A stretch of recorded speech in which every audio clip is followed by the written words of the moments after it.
యేసుక్రీస్తు నామములో మీ అందరికీ నా యొక్క హృదయపూర్వక వందనాలు.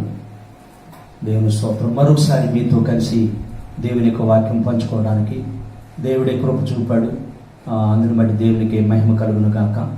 న్యాయాధిపతుల గ్రంథం 6వ అధ్యాయం 25వ వచనం చదువుకుందాం. న్యాయాధిపతుల గ్రంథం 6వ అధ్యాయం 25వ వచనం. దయచేసి బైబిల్ తెచ్చుకోండి, బైబిల్ చూడండి, దేవుని యొక్క వాక్యం నేర్చుకుందాం. మరియు ఆ రాత్రి యందే యెహోవా నీ తండ్రి కోడెను అనగా 7 ఏండ్లు 2వ ఎద్దును తీసుకుని వచ్చి నీ తండ్రి కట్టిన బయలు యొక్క బలిపీఠమును పడగొట్టి దానికి పైకాలున్న దేవతా స్తంభములను నరికివేసి తగిన ఏర్పాటుతో ఈ బండకొనను నీ దేవుడైన యెహోవాకు బలిపీఠము కట్టి ఆ 2వ కోడెను తీసుకుని వచ్చి నీవు నరికిన ప్రతిమ యొక్క కర్రలతో దహన బలి నర్పించుమని అతడితో చెప్పాను. చాలు. దేవుని స్తోత్రం. దేవుని యొక్క వాక్యం చెప్తుంది, ఆ రాత్రి అందే. ఏ రాత్రి? గిద్యోనుతో దేవుడు మాట్లాడతాడు. ఆ రాత్రి అందే ప్రత్యక్షమయ్యాడు. ఏ రాత్రో తెలుసండి? దేవునితో సమాధాన పడిన రాత్రి, దేవుని యొక్క చిత్తాన్ని నెరవేర్చడానికి ఒప్పుకున్నటువంటి రాత్రి, దేవుని యొక్క ఉద్దేశం తన ఇష్టపూర్వకంగా జరిగించడానికి అప్పగించుకున్నటువంటి రాత్రి. ఒకసారి పై వచనం చదువుదాం, 24వ వచనం. అక్కడ గిద్యోను యెహోవా నామమున బలిపీఠము కట్టి దానికి యెహోవా సమాధానకర్త అని పేరు పెట్టారు. నేటి వరకు అది అబీయెజ్రీయేలు ఒఫ్రాలో ఉన్నది. గిద్యోను అంటే యెహోవా నామమున బలిపీఠము కట్టి దానికి యెహోవా సమాధానకర్త అని పేరు పెట్టినట్లుగా దేవుని యొక్క వాక్యం చెప్తారు. అంటే అంతకుముందు వాళ్ళ ఇంట్లో, వాడి యొక్క గ్రామంలో బయలు బలిపీఠం ఉన్నట్లుగా మనం చూస్తూ ఉన్నాం. వాళ్ళ తండ్రి ఏం చేశాడంటే బయలుకి బలిపీఠం కట్టి దేవతా స్తంభం నిలబెట్టి ఎడ్లను వధిస్తూ బలులు అర్పిస్తూ దేవునికి విరోధంగా వీళ్ళందరూ దేవుని ప్రజలు, దేవుని ఎరిగినటువంటి ప్రజలు, దేవుని ద్వారా ఆశీర్వదించబడిన ప్రజలు, దేవుని ద్వారా మేలు పొందిన ప్రజలు. కానీ ఇప్పుడు ఏం చేస్తున్నారంటే బయలుకు బలిపీఠాలు కడుతున్నారు, దేవతా స్తంభాలు నిలబెడుతున్నారు. ఆ విధంగా అక్కడ చూసినట్లయితే దేవుడు ఆ రాత్రి ప్రత్యక్షమే అంటున్నాడు, ఆ రెండవ ఎద్దు అంటే ఆల్రెడీ మొదట ఒక ఎద్దు అయిపోయింది, బయలు తినేసి బయలుకి అర్పించబడిపోయింది. కాబట్టి ఈరోజు నీ జీవితంలో ఎంతోమంది ఎంతో నష్టపోయేవేమో, ఏవేవో కోల్పోయేవేమో, నీ జీవితంలో అనవసరమైనవి ప్రవేశించి నీ జీవితాన్ని దేవునికి కాకుండా వ్యర్థమైనటువంటివి నీ జీవితాన్ని నాశనం చేసినయేమో. నీ ఆస్తిని, నీ ఆరోగ్యాన్ని, నీ ఐశ్వర్యాన్ని, నీకు చెందినటువంటి వస్తువుల్ని, నీకు చెందినటువంటి పశువులు, నీకు చెందినటువంటి వాటిని ఆల్రెడీ ఇంతకుముందే భక్షించేసినేమో. గిద్యోను తండ్రి దగ్గర అంటండి 2 ఎద్దులు ఉండేనంట. ఒక ఎద్దు ఆల్రెడీ బయలు కల్పించబడ్డారు. దేవుడు అంటున్నాడు, ఆ రాత్రి ఎప్పుడు దేవునితో సమాధాన పడినప్పుడు, దేవుని యొద్దకు తిరిగినప్పుడు, దేవుడు చెప్పినటువంటిది చేస్తాను అని నిర్ణయించుకున్నప్పుడు, ఆ రాత్రి అందే దేవుడు ప్రత్యక్షమే చెప్తున్నాడు, ఆ బలిపీఠం పడగొట్టి, ఏది నీ తండ్రి కట్టినటువంటి ఆ బలిపీఠాన్ని పడగొట్టేసి ఆ దేవస్థానాన్ని విరగొట్టేమని చెప్తుంది దేవుని యొక్క వాక్యం. దేవుడు చెప్తున్నాడు. అవును, ఈ రోజు నీ జీవితంలో ఏ బలిపీఠాలు ఉన్నాయి, ఏ విగ్రహాలు ఉన్నాయి, ఏ దేవతా స్తంభాలను నిలబెట్టుకున్నామని. దేవుని కంటే ఎక్కువగా నీ జీవితంలో ఏదున్నా సరే అది ఒక స్తంభంగా, అది ఒక దేవతగా, అది ఒక విగ్రహంగా నీ జీవితాన్ని, నా జీవితాన్ని నాశనం చేస్తూ ఉన్నాయి. ఓడిపోయేటట్లుగా, భయంలో బ్రతికేటట్లుగా, అపజయం పాలేటట్లుగా నిన్ను నన్ను చేస్తూ ఉన్నాయి. గిద్యోను గురించి బైబిల్ ఏం చెప్తుందో తెలుసా అండి? ఒకసారి 6వ అధ్యాయము 12వ వచనం చదువుదాం. 6:12. యెహోవా దూత అతనికి కనబడి పరాక్రమం గల బలాఢ్యుడా. యెహోవా దూత అతనికి కనబడి పరాక్రమము కలిగిన బలాఢ్యుడా అని చెప్పి చాలు. బైబిల్ ఏం చెప్తుంది అంటే దూత అంటుంది పరాక్రమము కలిగిన బలాఢ్యుడా. కానీ ఆయన ఉన్న పొజిషన్ ఏంటో తెలుసా అండి? గానుగు చాటున తన సొంత పొలంలో ఉన్నటువంటి గోధుమల్ని దొల్లగొట్టుకుంటున్నట్లుగా తన గ్రామములో తన పొలములో భయపడుతూ బ్రతకాల్సిన పరిస్థితి. భయములో జీవిస్తున్నాడు, పిరికివాడిగా బ్రతుకుతున్నాడు, పరాక్రమము లేని వ్యక్తిగా, నిర్వీర్యుడుగా, బలహీనుడుగా బ్రతుకుతూ ఉన్నాడు. ఎందుకో తెలుసా? వాళ్ళ తండ్రి తన జీవితంలో బలిపీఠాలు నిర్మించాడు. జాగ్రత్తగా ఈరోజు సంగమా, మన పితరులు నిర్మాణం చేసినటువంటి, మన జీవితాల్లో నిర్మించినటువంటి ఆ విగ్రహాలు, ఆ దేవతా స్తంభాలు, ఆ బలిపీఠాలే మనల్ని పిరికి వారిగా మార్చేసి భయస్థులుగా బ్రతికేటట్లుగా చేస్తున్నాయి. దేవుని దూత అంటుంది పరాక్రమము కలిగిన బలాఢ్యుడా. ఏమండి? కానీ ఏదా పరాక్రమం, ఏదా బలం? అందరికీ భయపడుతూ పిరికివాడిగా బ్రతుకుతూ ఉన్నాడు. కారణం ఏంటి తెలుసా? తనలో ఉన్న పరాక్రమం ఏంటో తను గ్రహించలేకపోతున్నాడు. తన తండ్రి నిర్మించినటువంటి వాటిని బట్టి, తన పితరులు చేసిన ఆ యొక్క ఆచారాలు, ఆ పద్ధతులు, ఆ కార్యక్రమాలను బట్టి తన యొక్క జీవితంలో భయము. అందుకనే కాదు, ఇంకా కిందగా అంటాడు, నేను నా కుటుంబం ఎన్నిక లేనిది. ఏమండి? నేను బలహీనుణ్ణి, తనను గురించి తాను ఒప్పుకుంటూ ఉన్నాడు. నాకు చేత కాదు, నా వల్ల కాదు. ఈరోజు మన జీవితంలో కూడా అదే జరుగుతాం. దేవుడు మనల్ని ఒక ఉన్నతమైనటువంటి వ్యక్తులుగా నిర్మాణం చేస్తే, దేవుడు నిర్మిస్తే, మనల్ని మనం ఎలాగా నిర్మించుకున్నామండి? బలహీనులుగా, పిరికి వారుగా, భయస్థులుగా, చేతకాని వారుగా, ఏమీ నా వల్ల కాదు అన్నట్లుగా. ఇదా మన యొక్క మనల్ని మనం నిర్మించుకున్నది. దేవుడేమో నీలో పరాక్రమం కలిగిన బలాఢ్యుని చూస్తున్నాడు, కానీ మనల్ని మనం పిరికి వారుగా, భయస్థులుగా జీవిస్తూ ఉన్నాం. ఇదంతటికి మూలం ఏం తెలుసా? మన పితరుల ద్వారా మనకి సంక్రమించినటువంటి, ఏమండి, మన పితృ ఆచార ప్రకారంగా మన జీవితాల్లో మనలో మనం కొన్ని నిర్మాణాలు నిర్మించుకున్నాం. బలహీనమైనటువంటి వ్యక్తులుగా చూసుకుంటూ, చేతగాని వ్యక్తులుగా చూసుకుంటూ, అందుకే మనం ఓడిపోతూ ఉన్నాం. ఏది సాధించలేక, ఏది పొందలేక దేవుని నుంచి ఉండటానికి కారణం ఈ బలిపీఠం, ఈ దేవతా స్తంభం, ఈ బయలు యొక్క బలిపీఠం. ఆ రాత్రి దేవుడు ప్రత్యక్షమే అంటున్నాడు, ఆ బలిపీఠం పడగొట్టేసి, ఆ దేవతా స్తంభాన్ని విరగొట్టేసి, ఆ 2వ ఎద్దును నాకు దహన బలిగా అర్పించమని, తిరిగి నువ్వు బలిపీఠం కట్టమని. 27వ వచనం చదువుదాం, 26వ వచనం. కాబట్టి గిద్యోను తన పనివారిలో 10 మందిని తీసుకుని వచ్చి యెహోవా తనతో చెప్పినట్లు చేశాను. అతడు తన పితరుల కుటుంబమునకును ఆ ఊరి వారికి భయపడినందున పగలు దాన్ని చేయలేక రాత్రి వేళ చేశాను. చూడండి, ఇంకా ఏమి కలుగుతుంది? అతను ఇంకా భయమే కదా. పగలు చేయలేకపోయాడట, రాత్రి వేళ తన స్నేహితులను తీసుకుని వెళ్ళి అది పడగొట్టి ఆ దేవత కర్రతో, ఆ స్తంభంతో దహన బలి అర్పించినట్లుగా బైబిల్ చెప్తాం. అంతేకాదు, దేవుడు అంటున్నాడు తగిన ఏర్పాటుతో. ఆ మాట చదవండి 26లో.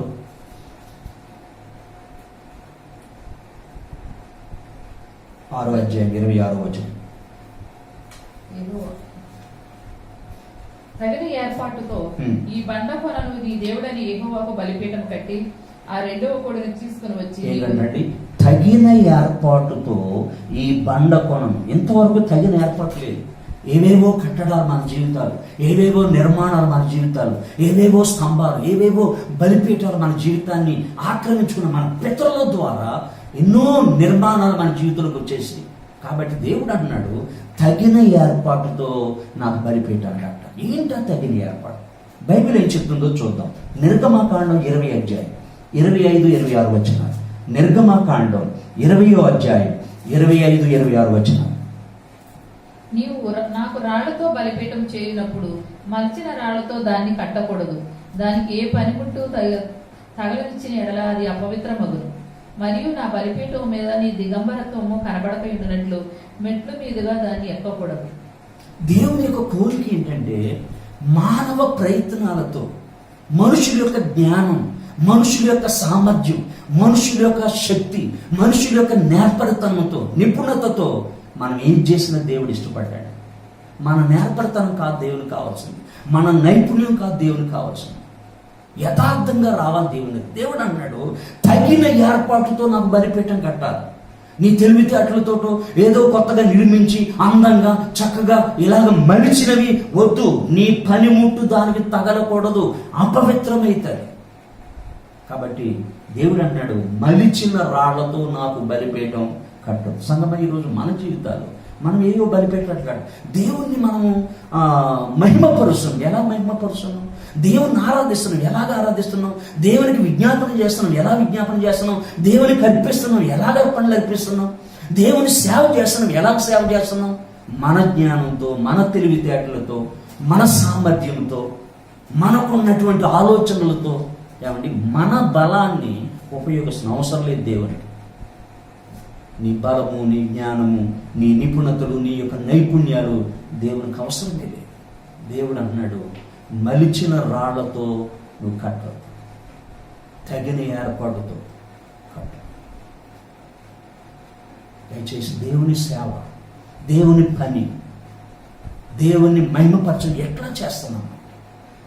గిద్యోను ఎప్పుడైతే దేవునితో ఆ రాత్రి సమాధాన బలిపీఠం కట్టాడో చెప్తున్నాడు, వెంటనే దేవుడు ప్రత్యక్షమై తగిన ఏర్పాటుతో నీవు ఇంకొక బలిపీఠం కట్టి దాని మీద ఆ రెండవ ఎద్దును, ఏది ఆ మొదటి ఎద్దు తినేసింది, పోతే పోని జాగ్రత్తగా. ఈరోజు మొదట మన జీవితంలో నేనైతే 24 సంవత్సరాల వయసు అప్పుడు రక్షించబడ్డాను. ఆ 24 యవ్వన కాలం అంతా పోయింది. త్రాగుడు, చెడ్డ అలవాట్లు, వ్యసనాలు, స్నేహితులు, దుర్వ్యసనాలతో నాశనం అయిపోయింది. అది నా బలం అంతా దాని గురించి బాధపడటం పోయింది, అది తినేసింది. కానీ మిగిలిన జీవితం అన్నా తగిన ఏర్పాటుతో దేవునికి అప్పగించుకొని దేవుని చిత్తానుసారంగా దేవునికి మహిమకరంగా మనం జీవిస్తున్నామా లేదనేదే ప్రాముఖ్యం. పోయిన దాని గురించి ఆలోచించొద్దు మనం. ఈ రెండవ దాని గురించి నువ్వు దేవునితో సమాధాన పడిన తర్వాత, దేవునితో రాజీ పడిన తర్వాత, దేవునికి నిన్ను నీ జీవితాన్ని అప్పగించుకున్న తర్వాత ఇప్పుడు ఎలా ఉంది మన జీవితం? దేవునికి మహిమకరంగా, దేవుని నామానికి ఘనత తెచ్చే విధంగా మనం జీవిస్తున్నామా? దేవుడు అంటున్నాడు, ఆ మొదటి ఎద్దు పోతే పోయింది, రెండవ ఎద్దును తగిన ఏర్పాటుతో బలిపీఠం కట్టి దాని మీద నువ్వు దహన బలి అర్పించు. ఎప్పుడైతే దహన బలి అర్పించాడో దేవుడు ప్రత్యక్షమే చెప్తున్నాడు, వెళ్ళు పరాక్రమం కలిగిన బలాఢ్యుడా, నా జనులను ఇశ్రాయేలుల ఆ మిద్యానీయుల చేతుల్లోంచి విడిపించమని దేవుడు చెప్పినప్పుడు, ఏమండి, అక్కడ చూస్తాం, మనం చదువుతాం ఒకసారి దేవుని యొక్క వాక్యం 7వ అధ్యాయం.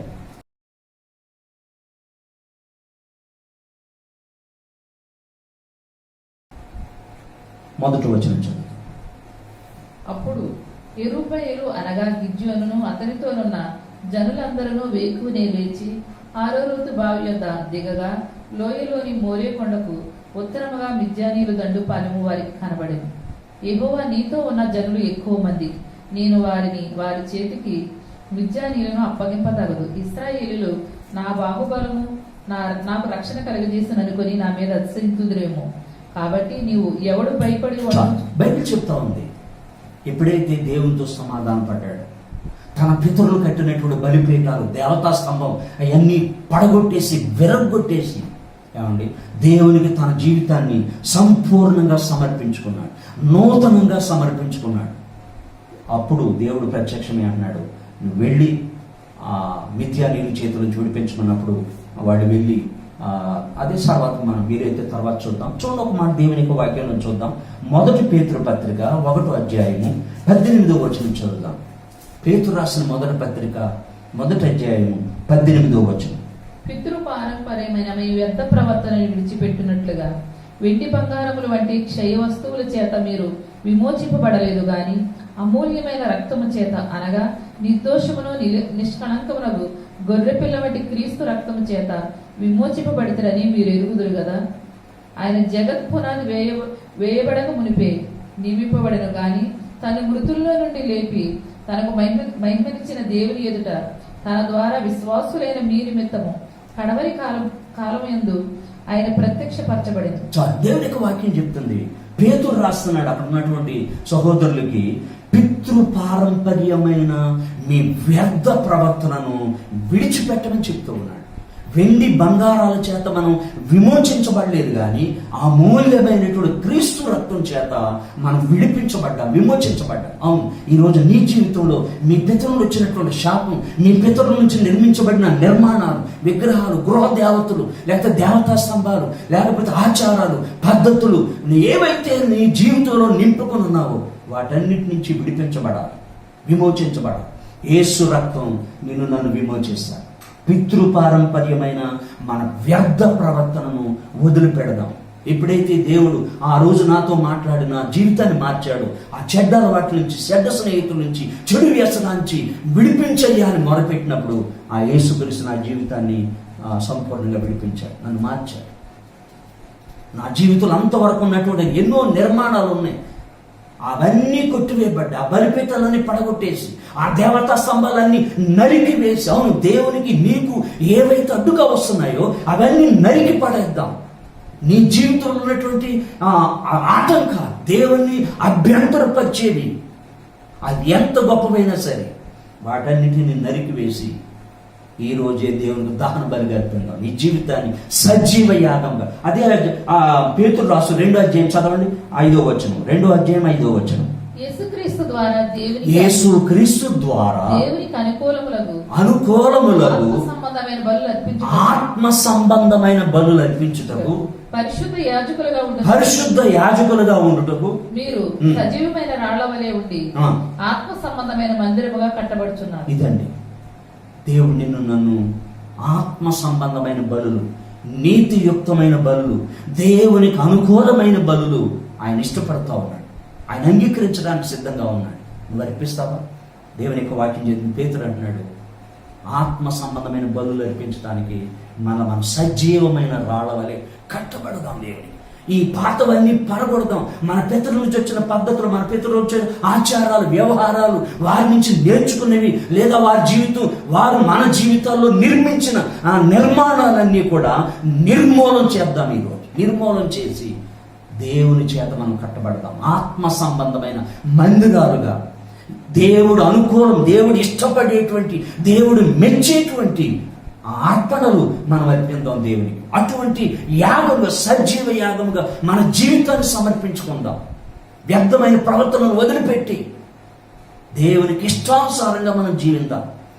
మన పితరుల్లో ఉంచొచ్చిన అవే మన జీవితంలో ఓడిపోయేటట్లుగా, పిరికివారిగా, నాశనమయ్యేటట్లుగా చేసి గిద్యోను అంతవరకు భయస్తుడుగా, పిరికివాడుగా బ్రతకటానికి తన పితరులు నిర్మించిన నిర్మాణాలు ఎప్పుడైతే వాటన్నిటిని కూలగొట్టి దేవునికి అనుకూలంగా తగిన ఏర్పాటుతో బలిపీఠం కట్టాడో ఆ తర్వాత చూస్తాం గొప్ప జయం. ఏమండి, పిరికివాడు కేవలం 300 మందితో వెళ్ళి గొప్ప జయాన్ని పొందినట్లుగా దేవుని యొక్క వాక్యం. నీ జీవితంలో కూడా జయ జీవితాన్ని నువ్వు అనుభవించాలి అంటే మన పితరులు వచ్చినటువంటి పితృపారంపర్యమైన ఈ వ్యర్థ ప్రవర్తనను విడిచిపెడదాం. ఇంకా ఎంతకాలం? 2వ కొరింథీ పత్రిక రాసు పౌలు అంటున్నాడు, కొరింథీలకు రాసిన 2వ పత్రిక 10వ అధ్యాయం 4-5 వచనాలు చదువుదాం. మా యుద్ధోపకరణములు శరీర సంబంధమైనవి కావు గాని దేవుని ఎదుట దుర్గములను పడద్రోయజాలినంత బలము కలవై. ఒక నిమిషం ఆగండి. దేవుని యొక్క వాక్యం చెప్తుంది, దేవుని ఎదుట సాతాను నీ జీవితంలో కట్టిన దుర్గాలు, లేదా నీ పితరులు కట్టిన దుర్గాలు, లేదా నువ్వు నిర్మించుకున్న నిర్మాణాలు ఏవైతే ఉన్నాయో అవన్నీ పడగొట్టాలి, అవన్నీ నిర్మూలన చేయాలి. పౌలు అదే అంటున్నాడు, మా యుద్ధోపకరణలు శరీర సంబంధమైనవి కావు, దేవుని ఎదుట ఏ దుర్గాలు అయితే ఉన్నాయో, దేవునికి నీకు అడ్డుగా ఉన్న ఆటంకాలు, దేవుణ్ణి కనబడకుండా, దేవుణ్ణి చూడకుండా ఏవైతే నీకు అడ్డుగా ఉన్నాయో ఈ దుర్గాలు పడద్రోద్దాం ఈరోజు. చదవండి, ఎందుకేమన్నాడు? మేము వితర్కములను దేవుని గుర్చిన జ్ఞానము ఏంటంట? తర్కాలకు పోవద్దు. ఈనాడు ఎక్కువైపోయినాయి ఈ డిబేట్లని, ఈ ఆన్లైన్లో, లేకపోతే ఈ సెల్లలో, టీవీల్లో వ్యర్థమైన కార్యక్రమాలు చేసినాయి. తర్కాలు, వితర్కాలు అవసరం లేదు మనకి. పౌలు అంటున్నాడు, ఈ మీకు సంగతి తెలుసా, పౌలు అంతకంటే గొప్పగా తర్కించిన వ్యక్తి అండి. ఆయనతో తర్కానికి దిగితే ఎవడో నెగ్గలేడు. అలాంటి వ్యక్తి అన్నాడు, మేము తర్కాలను చదవడం అలా ఏమంటున్నారు, వితర్కములను దేవుని గుర్చిన జ్ఞానమును అడ్డగించే ప్రతి ఆటంకాన్ని పడద్రోసి ప్రతి ఆలోచనను క్రీస్తుకు లోబడేటట్లుగా చెరపట్టి చెరపడతాం. సంగమా, మనలో దేవునికి మనకి మధ్యలో ఉన్న ఈ ఈ వితర్కములు, ఈ పారంపర్యమైనటువంటి వ్యర్థ ప్రవర్తనలు, పితరులు నిర్మించిన నిర్మాణాలు, లేదా నువ్వు నిర్మించుకున్న ఈ దుర్గాలు, లేదా సాతాను నీ జీవితంలో నిర్మించినటువంటి ఈ దుర్గాలు, వీటన్నిటిని కూలదొద్దాం, పడగొడదాం, నరికి వేద్దాం, తీసివేద్దాం, కొట్టివేద్దాం. వాటిని సంపూర్ణంగా మనం దేవునికి లోబడిపోవాలి, దేవునికి విధేయత చూపాలి. మనం గిద్యోను అంతవరకు ఎంత ముందుగా ఉన్నాడంటే చాలా ప్రయత్నాలు చేశాడు. నేను వెళ్ళను, నా వల్ల కాదు, మాది తక్కువ వంశం, నేను బలహీనుణ్ణి, నేను కనిష్ఠుణ్ణి, ఎన్నో సాకులు చెప్పాడు. ఎంతోమంది బైబిల్లో అలాగే చెప్పారు. మోషే అన్నాడు, వెళ్ళయ్యా నా ప్రజలను విడిపించమంటే నేను నత్తివాడిని, ఏమండి ఫరో దగ్గరికి వెళ్ళడానికి నేనంతటి అన్నాడు. ఇర్మియాని వెళ్ళి ప్రకటించమంటే నేను బావుని అన్నాడు. మనమందరం కూడా అలాగే ఈ దుర్గాలు నిర్మించుకున్నాం.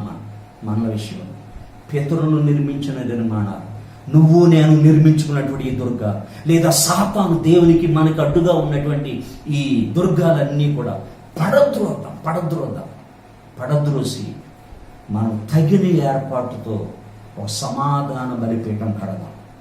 దేవునికి అనుకూలమైనటువంటి బలులు అర్పించడానికి, దేవుడు ఇష్టపడేటట్లు, దేవుడు మెచ్చే విధంగా మనం జీవిద్దాం. సంగమం, దేవునికి అనుకూలంగా బ్రతుకుదాం.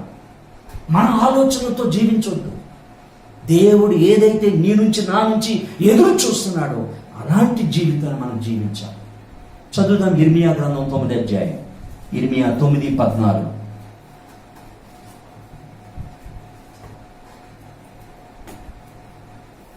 తమ హృదయ మూర్ఖత చొప్పున జరిగించుటకై తమ పితరులు తమకు నేర్పినట్లు బయలుదేవతలను అనుసరించుచున్నారు. దానిపైనే వారి దేశము పాడైపోయింది. అవునండి, ఏంటంటే మన పితరులు మనకు నేర్పాడు. గిద్యోనికి వాడి తండ్రి యోవాషు నేర్పాడు, మన పితరులు నేర్పారు. కాబట్టి అదే మనం ఫాలో అవుతున్నాం. ఎలాగ ప్రార్థన చేయాలో, ఎలాగ ఆరాధన చేయాలో, దేవునికి ఎలాగ ఇవ్వాలో, దేవుని సేవ ఎలా చేయాలో, ఇవన్నీ నేర్చుకున్నవి. మన పితరులు మన జీవితాన్ని నాశనం. దేవుడు నేర్పింది నేర్చుకోవట్లేదు. దేవుని యొక్క వాక్యం అందుకంటాడు, నేను వారికి పరిపూర్ణమైన ధర్మశాస్త్రాన్ని ఇచ్చాను. చదవడం ఒకసారి హోషియా గ్రంథం 8వ అధ్యాయం 11వ వచనం చదువుతా.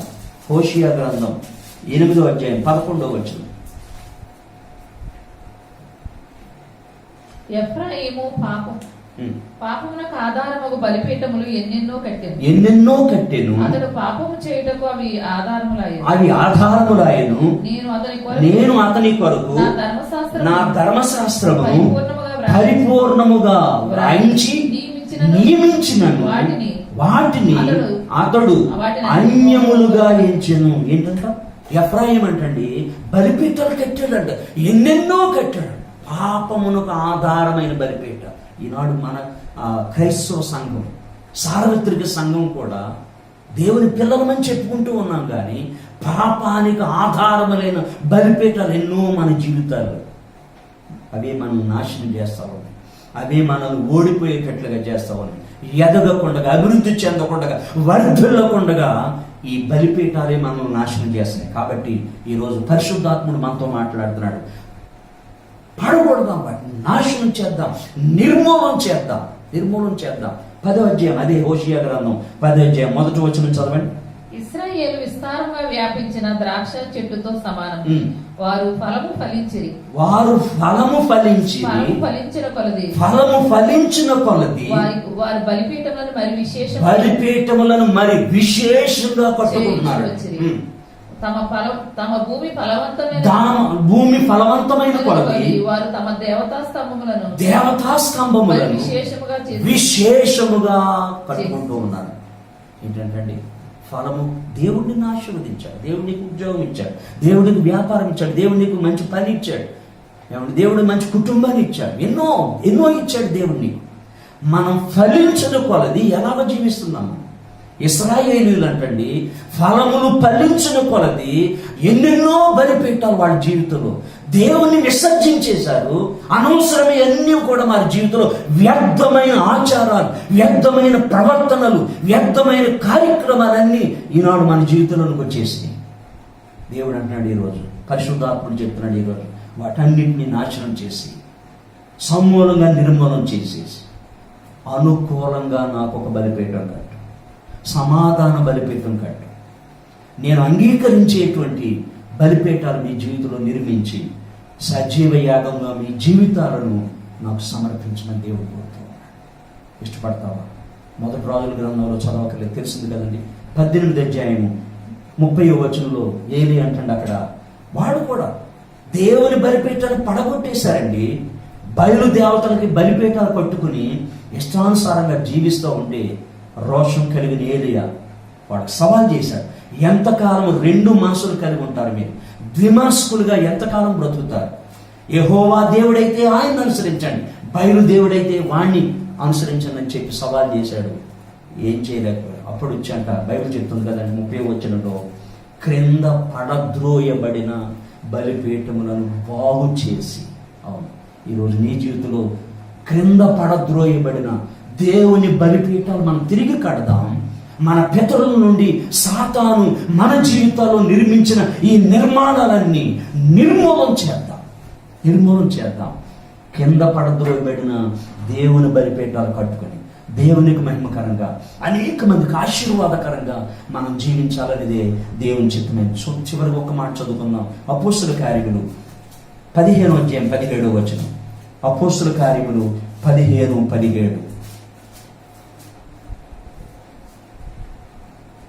పడిపోయిన దావీదు గుడారం తిరిగి కట్టెదను, దాని పాడైన వాటిని తిరిగి కట్టి దానిని నిలవబెట్టెదనని అనాది కాలము నుండి సంగతులు తెలియజేపరిచిన ప్రభువు సెలవిచ్చుచున్నాడు. ఏంటండి, దేవుడు అన్నాడు, నేనే కడతా. పడిపోయిన దావీదు గుడారం, పడిపోయిన యెహోవా బలిపీఠాలు దేవుడు నిర్మించడానికి ఇష్టపడతాం. పరిశుద్ధాత్ముడు మన జీవితంలో ఏవైతే పోగొట్టున్నాం, దేవుణ్ణి ఆరాధించడం మానేసాం, దేవునికి అర్పించడం మానేసాం, దేవునికి మహిమకరంగా జీవించడం మానేసాం, అనేక మందికి సాక్షులుగా బ్రతకటం మానేసాం, బైబిల్ చదవటం మానేసాం, ప్రార్థించడం, విజ్ఞాపన చేయటం, ఇవన్నీ మానేసాం. మనం టీవీలు మన జీవితంలోకి వచ్చేసినాయి, సీరియల్ మన జీవితంలోకి వచ్చేసినాయి, బంధువులు మన జీవితాన్ని ఆక్రమించుకున్నారు, స్నేహితులు మన జీవితాన్ని ఆక్రమించుకున్నారు, సెల్లు లేకపోతే ఇంకేవో ఇంటర్నెట్లు, ఇవి మన జీవితంలో ఆక్రమించేసుకుని మన జీవితం నిండా నిండిపోయినాయి వ్యర్థమైన బలిపీఠాలు.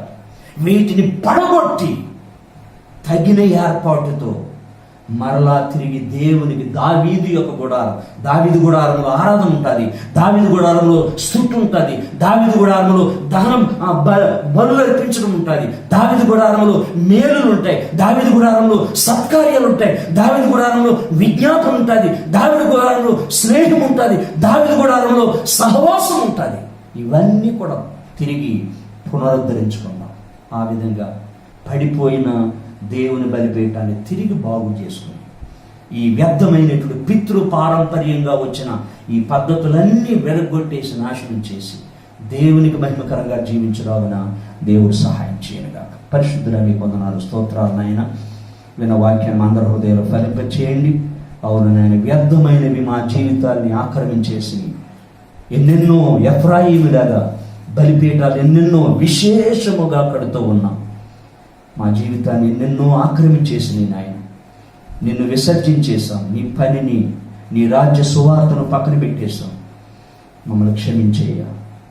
తిరిగి క్రింద పడద్రోయబడిన నీ బలిపీఠాన్ని బాగు చేసి తగిన ఏర్పాటుతో అనుకూలములైనటువంటి బలులు మేము అర్పించడానికి మమ్మల్ని నువ్వే తిరిగి కట్టుమని, నీ ఆత్మ ద్వారా నిర్మించుమని యేసు నామమున ప్రార్థన వేడుకొంచున్నాము తండ్రి. ఆమేన్. అందరికీ వందనాలు.